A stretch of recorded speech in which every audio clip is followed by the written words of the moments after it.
Good evening, ladies and gentlemen, and welcome to Bibliomancy for Beginners. This is Season 4? season 4, yeah. Um, Meaning everybody's graduated and no more college and junk. I'm actually wearing my senior t-shirt. Reppin'. Ah, Did it? Bibliomancy, the golden years. If you have never seen this before or have never sat through us rambling about books before, this is a book club that we have. We usually do it over the summer, although over the last year we've had a couple of special things that have been going on, like in Bibliomancy, which we do once a month. But for the regular season, every 2 weeks we're going to be talking about a book. Sorry, my allergies are bothering me a little bit. If you would like to know which books we're going to be reading throughout the entirety of this season, one, there's a video you can go and watch, and two, there's a Goodreads group you can go and join. And you should definitely go do both of those things right now. Because we've got some good books lined up, and you will only know if you read the list. Otherwise, it'll be a surprise. But you won't have read it beforehand, so... That's Weigh the it. worst part. If you have not read the book that we are going to be talking about today, which, by the way, is The Bone Gap, we're going to tell you a little bit about it before we start. But before we do that, I think we should introduce ourselves. Oh, that's right, because for the last 3 seasons that we've been doing this, we've had like 1 follower maybe, and now there's a whole bunch of you. And that's so nice. So if you are getting this from the YouTube channel, then you may know my face. I am Gretchen from the blog My Life is a Notebook. I am one half of Betwixt the Books, which is the videos that Michaela and I do together. And obviously I am one of the founding Bibliomancy for Beginners, which of course came from Michaela, but we used to be more, and sometimes we have guests, but these are the 3 faces that you will see all the time. So, yeah, that's me. I'm Michaela. You also will recognize me from the YouTube channel. I also have a blog. My blog is the Pied Piper Calls. I'm at Pied Piper Calls everywhere, all over the internet. I just moved, so some of you might be saying, gosh, Michaela, that's a very pretty orange background you have there with bookcase that is not rainbow I colored. was thinking that. Such a nice pumpkin. Yeah. I was thinking it was more of a terracotta, but yeah. I thought that was just the lighting. Go on. No, it's pretty dark in here. I have 1 lamp, and it's directly in front of me right now. I moved into my own place, so it's me by myself at the book house. Hopefully, at some point, those 2 losers on the other side of the internet will join me and no longer be losers. Petition. Can we call it the Bibliomansion? Yes! I'm fine with that. I think that's a good thing to call this house. I think I'm okay with that. All right, that's my introduction. Well, I'm Taylor. I'm also drinking a cup of oolong tonight, and well, I'm also the wordsmith of the group, as you can see. And if you are familiar only with this because of Betwixt the Books, you might be deceived, but I am in fact the lifeblood of this group. I am not a hanger-on. I am not, a surprise guest star. No. Lifeblood. I mean, they might have seen you from the couple of joint reviews that you and I did. Yeah. Or I've talked about you because if you missed my May wrap-up, which came out earlier today, actually, I talked about the life wrap-up and, like, Korea and stuff like that, and so you'll be seeing a lot more of Taylor. Shall we both go to Korea and be doing Korea videos? So, hey! Well, Hey. if nothing else, I am infamous. And now you have a face to put to that object of hatred, so...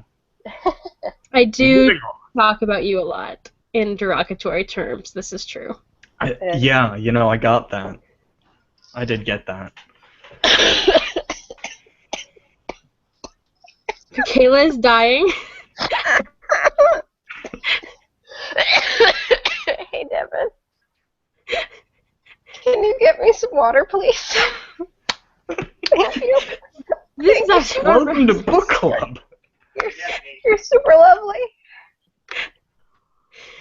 Season 4, the first time Bibliomancer dies on air. Gross. I would rather not. Anyway, now that we've had introductions out of the way, Bone Gap. Oh no, Bone Gap. By Laura Ruby. Laura Ruby. I did it. I literally finished this a minute before we went on air, and it's my pick. I picked it, but I liked it.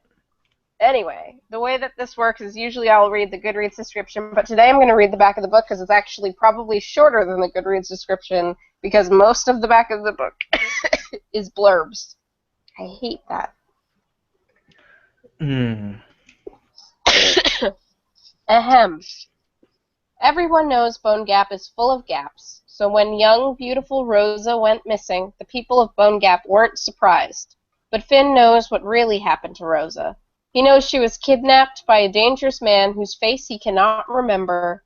As we follow the stories of Finn, Rosa, and the people of Bone Gap, acclaimed author Laura Ruby weaves a tale of the ways in which the face the world sees is never the sum of who we are.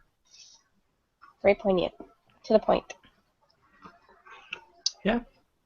This is a book club, so we will be talking about the events of the novel. If you do not want to be spoiled, it would be wise not to listen to most of this hour-long chat that we're going to do, but we do always do a spoiler-free overall impression to begin with. I will let you know when you should flee. Other than that, there might be swearing happening, because we are adults and that happens from time to time.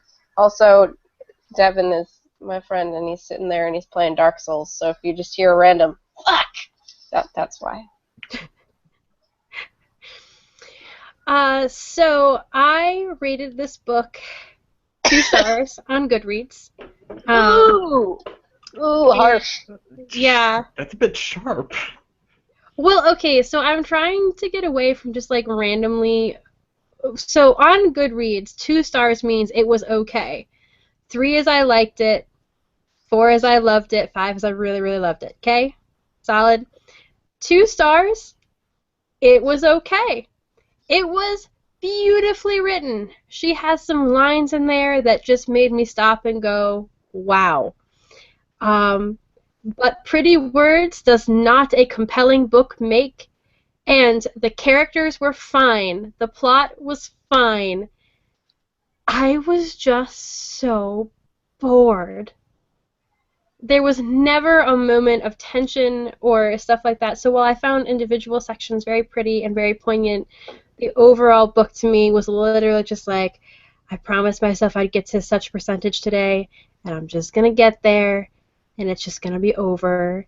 And I kept waiting for it to get more exciting, and then every time it said, oh, it's going to get more exciting, it just didn't. So, again, it's like this really crazy thing where it was beautiful. The characters were great. I thought it had important things to say, but I was so bored. So bored. So, that's me. All right. In contradiction to that, despite the fact that I read about this much, I don't know if you can see, this much of this book today, because I was moving. I really enjoyed this, and I was able to read it in like 3 hours. It wasn't a super tough read, a super long read, so while Gretchen was bored and I guess slogged through it, I did not. I was able to fly through it. It might be because of my own personal interests with things such as scarecrows and cornfields being magic. But You mean traumatic fixation? maybe we don't. I just valid points were made very early on in this book and just continued to be made throughout it, where I was like, my fear is justified. My fear is completely justified here. So I haven't rated it on Goodreads yet, but I'm pretty sure I'm going to give it a 4. It wasn't a 5-star book for me, but I honestly really enjoyed it, and I understand why it got the awards it got. I can see what Gretchen meant. It's not a very eventful novel. It's a lot of talking and a lot of characters just figuring things out on their own, and a lot of metaphors, which is not Gretchen's jam. It's more my jam. I'm into that as a jam. This Well, is why we work as a book club. Taylor died, apparently. All right, well, bye, Taylor. We didn't need him to talk anyway because, you know, that's what Betwixt the Books is for. That's what we do. I mean, I will say pretty, like, just, like, coming back at that while we're waiting for Taylor to reappear. And also it's clear that it was his internet that was screwing up before and not yours. Like, that's the thing that I was struggling through this book so much, is that I was like, oh, this is such a good discussion, such a pretty line, but altogether I was just like, I felt like it was someone speaking in a monotone the whole time. And while that was pretty and while I was interested in it, like, that just got boring. Yeah. And so, I don't know, but it wasn't that I was slogging through it either. It was a very easy thing to read, and I read it very fast, but I wasn't interested in reading past, like, my daily allotment of, like, to finish it by X date, you have to read until the end. I think I read my last 2 days of reading in one sitting, but yeah, other than that, I was just like, I think the end was the most compelling part of the book for sure. And I do also know what you mean by, like, that it has a very slow pace, like more than most books, I would say. But okay, so another one of my favorite genres is historical Southern books set in the South of America, and while this is set in the Midwest-ish, it had that feel of, like, slow pace, just slow build, and that's like a Southern Gothic almost in a way, but it was also like a mystery, which I super love. Award winner. I feel like this book just had a lot of things that, for me as a person, really make me happy. So I can understand why I would really love it, and why you are just like, it was okay. Yeah. And I mean, I think, of course, Taylor would leave us to, like, not be able to move on to the spoilery section, because I think, like, one of my issues occurred in the end as well, that I was thinking, oh, like, this is getting better, and then, like, this one thing happened, and I was like, like, Yeah. So yeah. Taylor wants me to ask you if you think your rating system leaves too little room for disliking, when it can either be, I like it at 2 stars, or 1 star was awful. So I agree with this as well. I don't star rate using the Goodreads star rating. My like is 3. 3 is neutral. 2 and 1 are on the negative side. 4 and 5 are on the positive side. Whereas Goodreads wants like to be 2, and that means that anything past like on the dislike side is all in 1 number. Oh, no, that's not what I meant. In terms of, for me, saying a book was just okay does mean a negative skew. For me, 3 is neutral as well. And so there, like, I have things to say about why I was bored, and just, like, the fact that I was so, because, like, you know, 3 is like a general, you know, YA book that I read. It was fine. Like, I put it down. I'm not going to read it again. Kind of a thing. And I don't have any feelings toward it either way.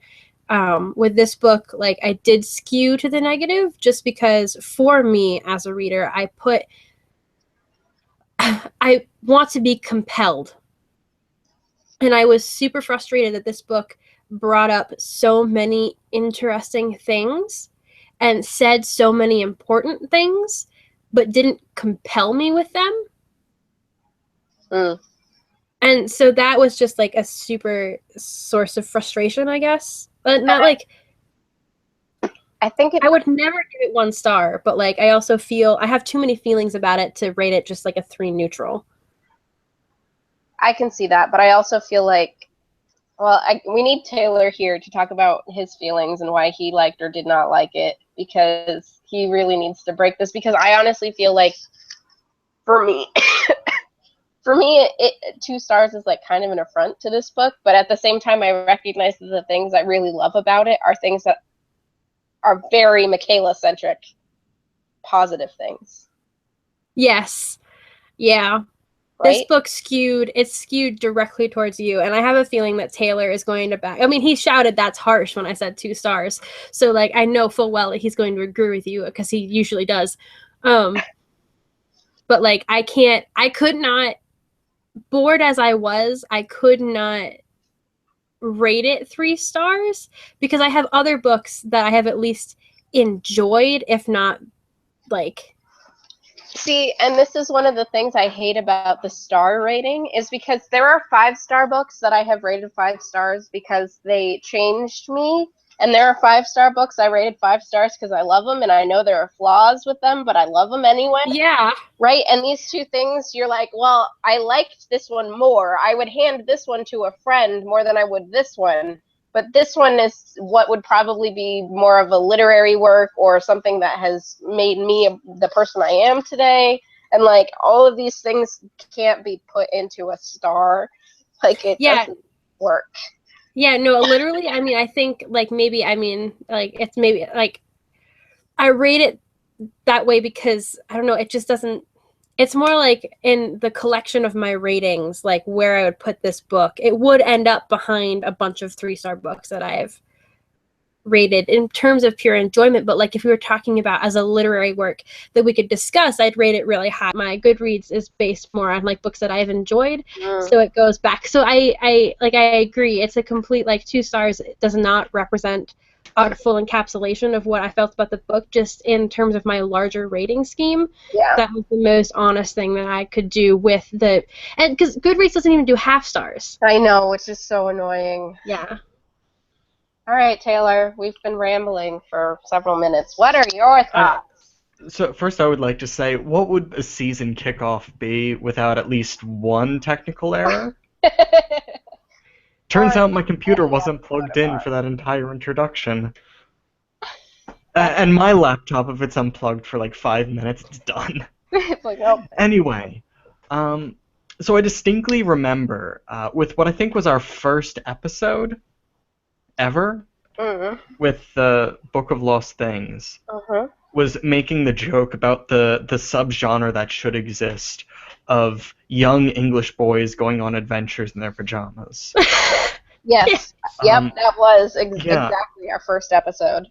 And I think there also needs to be one of, you know, beautiful, not understood girls, like, dying or vanishing. And like, the community trying to figure out the loss of a mysterious and beautiful girl. I think that's a very particularly YA story, though.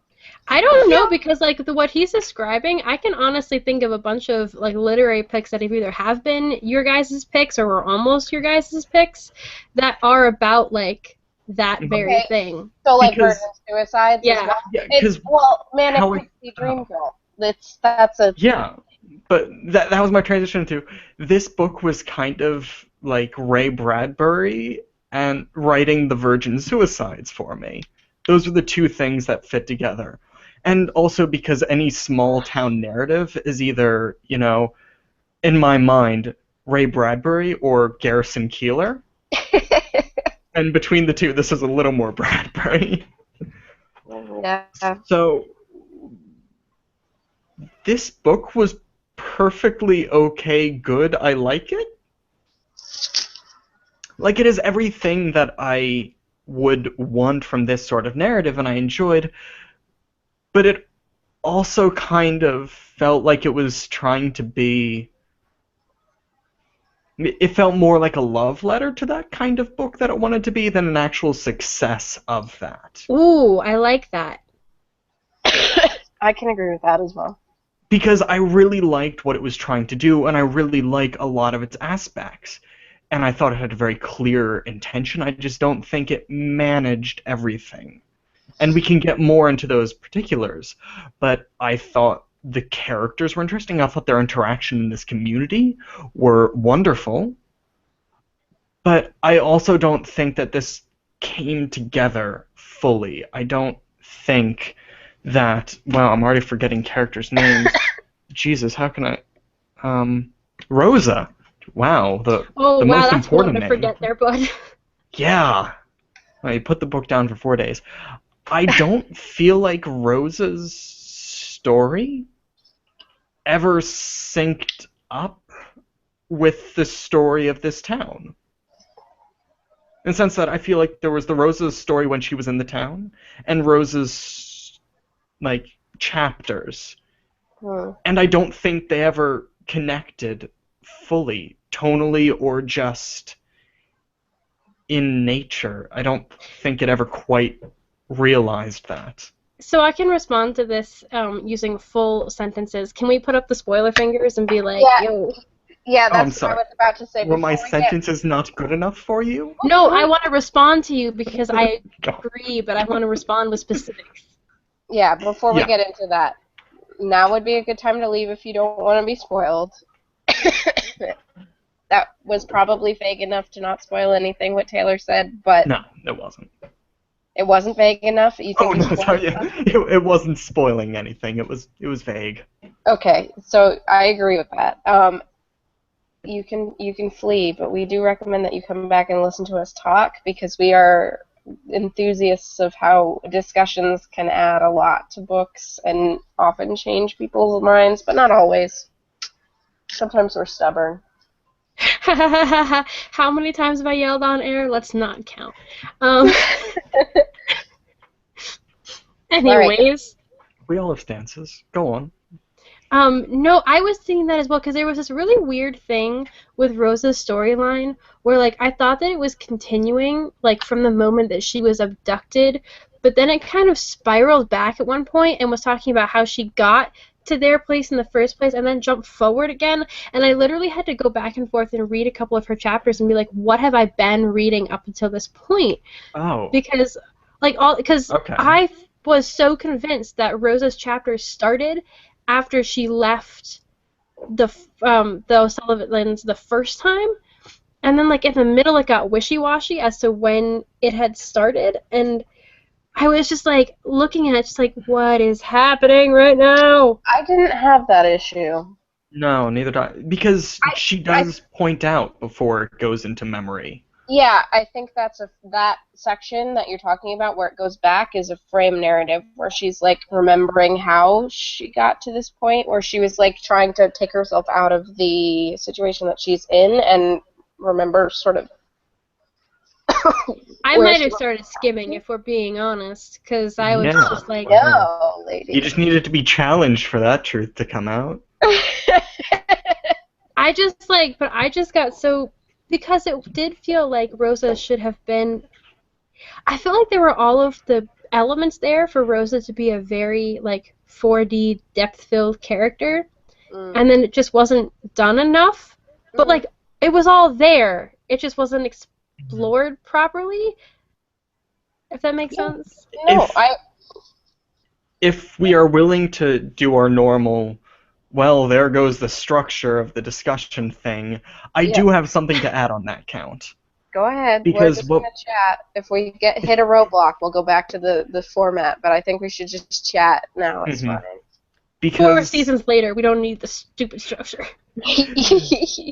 Because what I was feeling when I was saying I don't feel like her narratives, like when she's described by everyone else and when has her own chapter, I don't feel like it's the same character. And I'm not saying that in an analytical sort of way of, oh, this was no, I don't feel like the writing of this character ever synced up, and I found that most significantly in that when she's describing herself, this is a character with a history and experiences, and, you know, she does stuff, even if she can't really do much of anything to change her situation. And then whenever we get to the town, they're like, oh, she was so special, but every single thing we get about her is just, oh, she loved this person. And there's nothing else. It's just, oh, she spent so much time with Petey. Oh, she loved this person. Go on, Michaela. I think that was kind of the point this book was trying to talk about, though, is because the major theme in this is first impressions and the way that people see you versus the way that you are, and that's shown in a lot of different characters throughout this book. But I think Rosa is supposed to be the core example of that, and that Thematically, I agree entirely. but it's also uncomfortable as a reader because you do get that feeling like you are learning about her through these other people's eyes, and then you see her and those two things are so drastically different that it's uncomfortable. But even Can I just go on. say something real quick? Is that for me that was not as impactful because I feel like that kind of a theme or a variation of that theme therein happens every single time you read a book set in a small town. That like nothing is ever as it appears, or you don't know people as well as you think you do. And maybe it's just like my bias of having lived in a teeny tiny town my whole life. Like I just feel like that for me, it just isn't effective anymore because like A, I live it, so like I understand it. But B, I just every time I read a small town, that's the motif, and I'm just like. But I think that I don't necessarily live in a small... Currently, I live in Springfield, which is a city, but I didn't grow up in a small town. My town wasn't very large, but it was big enough that I see people and I don't recognize them walking around and stuff. The thing that I liked about this, as opposed to a lot of other small town narratives, is that the way that people were like mysterious was often very normal. Like, Rosa, everybody just talks about her beauty. Oh, she's the pretty one. She's the nice one. She's the like that's the thing that they recognize about her. The thing that they recognize about Sean? No, not Sean. Finn. Finn is that he is just spacey and doesn't ever look at anyone. Like they all just sort of attribute something small, and that becomes that person. Because it's easier to think about that, and it's such like a normal thing, and none of them are like, I'm secretly a serial killer. All of the like serial killer weird things in the small town are literally supernatural in this story. They're not. They're literally supernatural. The things that make people not what they appear are very normal things. Oh, I guess I'm just too used to that. I don't know why I've read so many stupid stories about stupid small towns. Why? Why is it a thing that I... Okay. So it's like Canadian literature in the 19th century. You know that feeling that you're having right now, Gretchen? That's how I feel when I read fantasy. That exact feeling. And you guys are like, no, this one's different because of this and this and this. And I'm like, it's the same thing, guys. All right, well... I think you're putting words into my mouth. Nope, that's exactly how I feel right now, because I just feel like I've read this book before. Right? Yeah. And that's fair thing for you. That's a personal preference thing. So I guess I am the middle of the road here, because... That's so weird.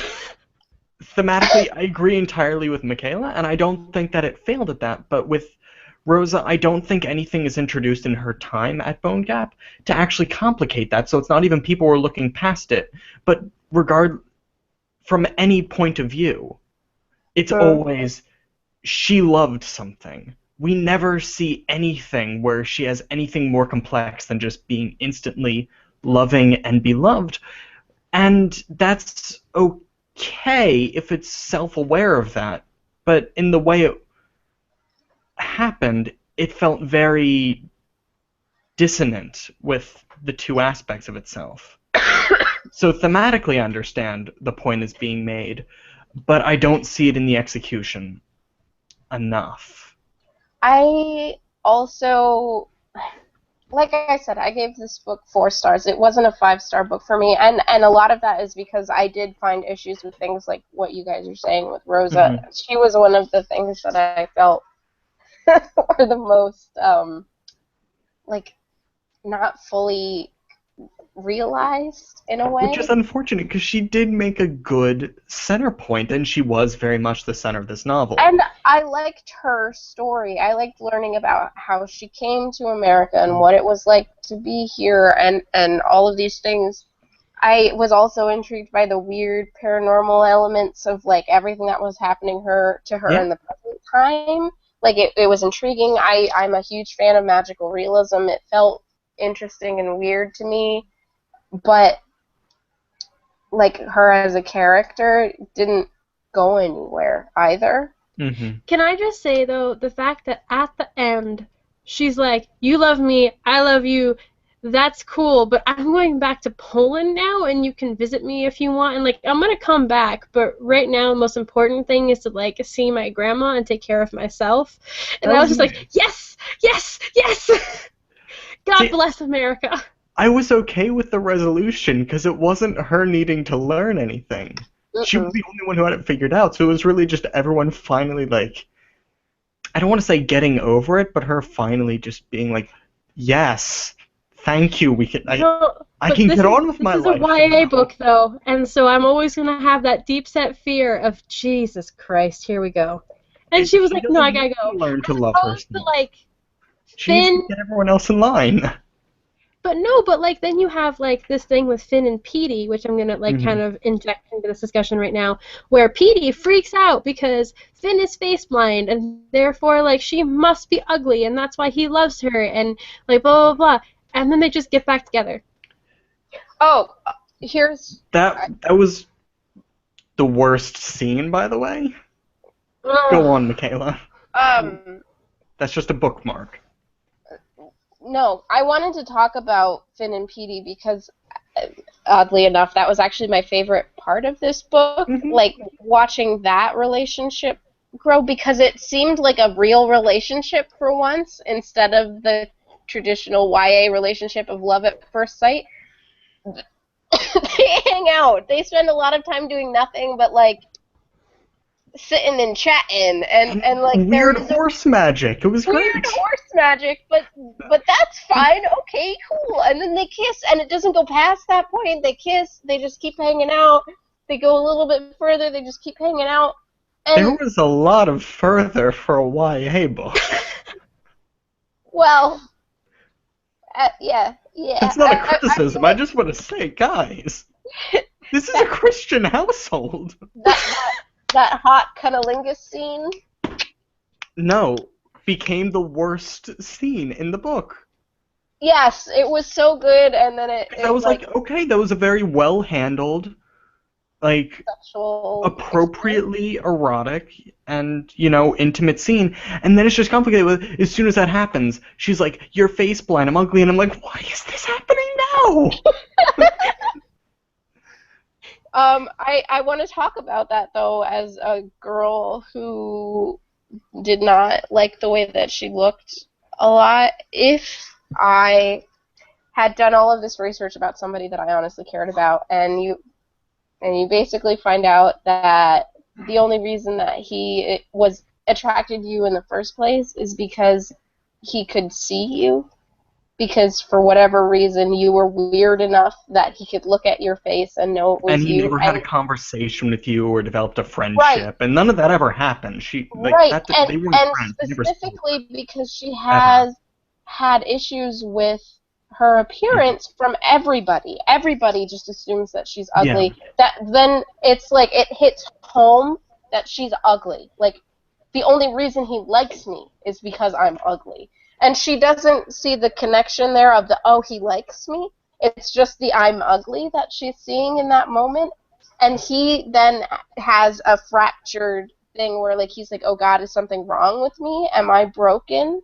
So they're both going through different things, but I don't think that was a we're breaking up moment, at least not for me. Because in a real relationship, it was stressful for the both of them, and it might have been like, we can't do this anymore, but it was less of a we can't do this anymore and more of a we need to figure out our own shit before we can become us. Which is a real relationship problem. Like, that's super real. And maybe it is because I think out of all the characters, well, I didn't feel like a strong connection to many of them because of what you're explaining, because I've gone through the same thing of just being like, I'm ugly, and like having Petey struggle with that was very real, and so she was probably like my favorite character. Mm. You know, and she's weird, and she doesn't like her name, and like I wanted to change my name for a long time and whatever. And so that's like a thing that I related to, but I guess it was just that like that I didn't really see, like I saw her lead up to it, but I guess like I didn't really feel her see her deal with the fact that like she thought that Finn saw her because she was ugly, and it's like it's dealt with a little bit, but like not that much, and I guess I just wanted like something that's just like I am owning this. I'm going to be empowered by this, instead of like I felt at a certain point that she was just like, yeah, I'm ugly and he can see me, but it's fine because he likes me, and I was like, See, I no. didn't feel that way because there wasn't enough time at the end of that book. That last scene where they're just making jokes with each other, like I really liked that, because it was like they still have their issues and they still have to work through it, but it hasn't impacted the like funny like jokes that they're making, and the It's whole building time it, like the connection back up from the base. right, Yeah. they're rebuilding it, and the whole time that she was going after him and like trying to figure out what happened to him, she was like all of those weird college essay questions that they came up with. It was like really sweet, and it was her. For me, those questions were his answers, and it was her finally seeing that he didn't see her face. That wasn't it anymore, because the scene at the beginning where she has like the swarm of bees around her, he thought that she was like bee sleeves. Fucking awesome. Two, he thought that she was fucking awesome and like didn't give a shit about what she looked like. He also thought she was attractive, but it was like how cool she was that he wanted to talk to her.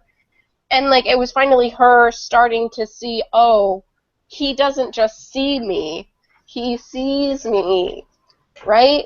Because all of the adjectives used to describe her they had nothing to do with her physical form. It was like the time that we ate marshmallows together, that was pretty dope, and you're super awesome and cool, that was pretty dope. And I was like, you see he cares, he actually likes you.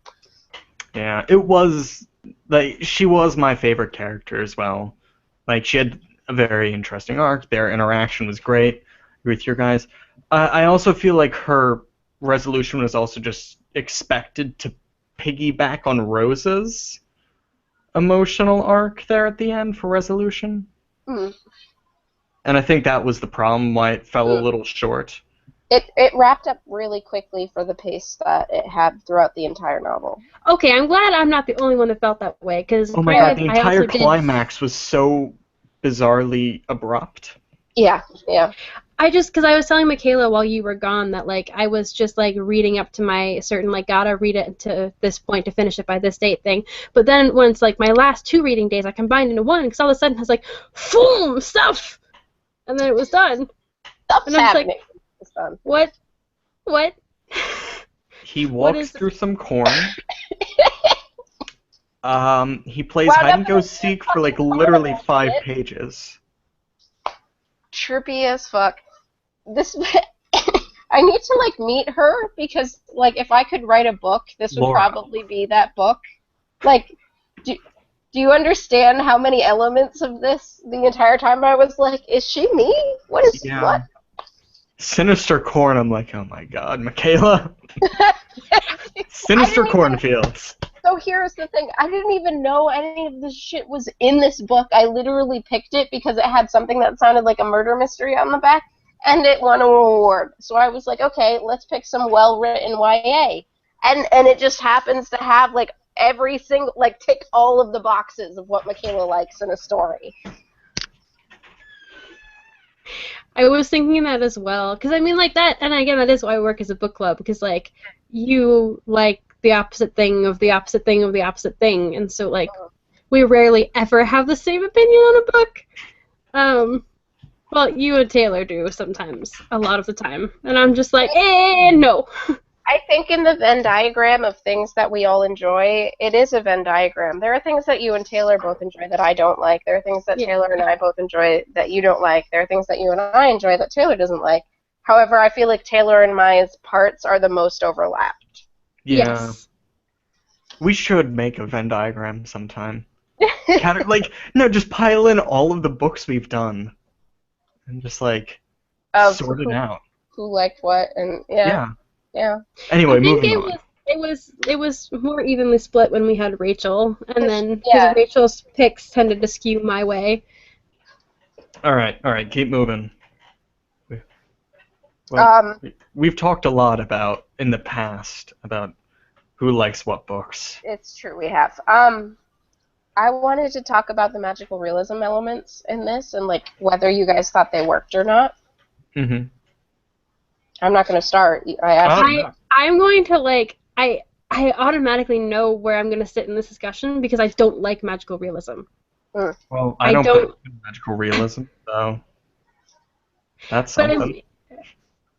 I mean, it's the same reason that and maybe this makes me a very obtuse reader, but it's just I either want magic or no magic. If you're going to give me a story about people, give me a story about people. Don't interject this random supernatural element towards the end because you want to say something else about people. Just give me the people. Time, though. It was, but it didn't feel like it. Wow. I think you are just obtuse. I know it was there the whole time, but it didn't feel very present in Finn's narration, and then it felt super present in Rosa's. Yeah. And so Well, she was from mystical Poland. Naturally, she was acclimated. There are many witches there, and elves. I just in the end, it worked for me. In the beginning, it did not lead into it enough for me there. So, here's the... I think I'm more sensitive to magical realism than you are because there were a lot of little things throughout Finn's narration that made me go... Your aura does indicate that, Michaela. My aura indicates that? A higher sensitivity. Because there... Thanks. It's the half-a ginger changeling thing. Sure. Things that Miguel says in this book. Also, Miguel, A+ character. He is your character. He is my character. Everybody knows that I like the tertiary characters that have nothing to do with anything, and I'm like, you! Miguel was that character for me, aside from the fact that on page 6 he says something about how scarecrows aren't meant to scare crows, they're meant to scare the corn, and I was like... He's on to something. That guy! He knows what's up! But he also... Both... The way that they both describe the corn as talking and being alive. Yeah. And there are these little elements like that. They're not as in your face. Rosa is fucking transported to a weird castle at one point, and you're like, what the fuck is going on here? How is this even feasibly possible? It was in the realm of could happen, but now it's in the realm of... Whereas Finn's narration is almost always very centered in the now with little bits of things coming in. And I think it has to do with the fact that Bone Gap has those, gaps in it, right? So there's little bits of the supernatural going through, whereas Rosa was transported literally into, this weird other realm. Her whole experience was in the supernatural, so... Right, so hers, it makes sense that hers would be so seated in that. Yeah, I mean, my initial comment was I don't like magical realism to begin with, so asking me to comment on it means that you're asking me to just say, I don't like magical realism, so here's where we are. All right, then, Taylor, what were your thoughts on the magical realism in this? Because I basically just talked about mine. As I said, I don't believe in magical realism. You don't think I think it is a term made up by people who are uncomfortable with fantasy as a genre, and they think it takes away credibility from a work. And so, like, Ooh. I often use Marquez as the example because everyone's like, oh, Gabriel Garcia Marquez, he is the ultimate magical realist. He didn't believe in that.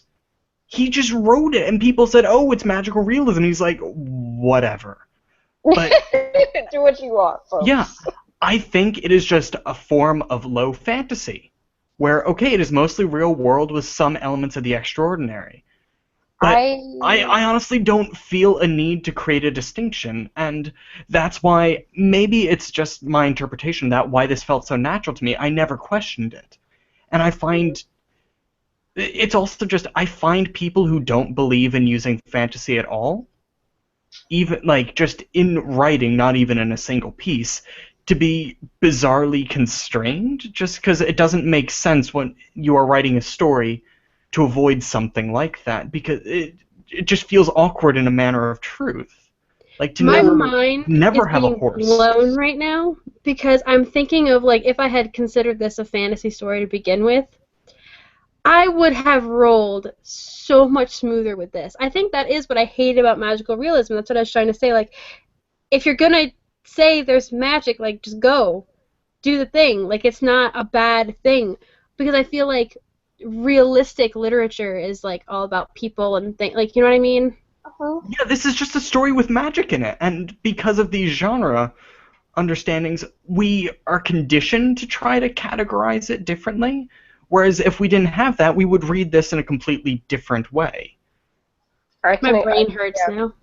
I want to say that magical realism is an okay term for the genre. I do think that it sits in fantasy. I think you're correct that it is a fantasy thing, but it's definitely not high fantasy because a lot of people mark magical realism as a story where magical things happen, but they are it's not in the same way that in a fantasy story it is. In a fantasy But that's story, because magical realism only exists in literary fiction.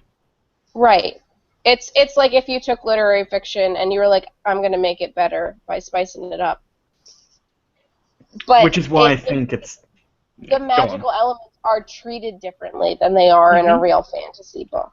And they're off, while they both sort of can serve the same purpose, in fantasy you can get the magical elements meant to represent a particular portion of society or a particular aspect. They always do that in magical realism. It's meant to push a certain theme or a certain problem. Or to add intrigue or to complicate things.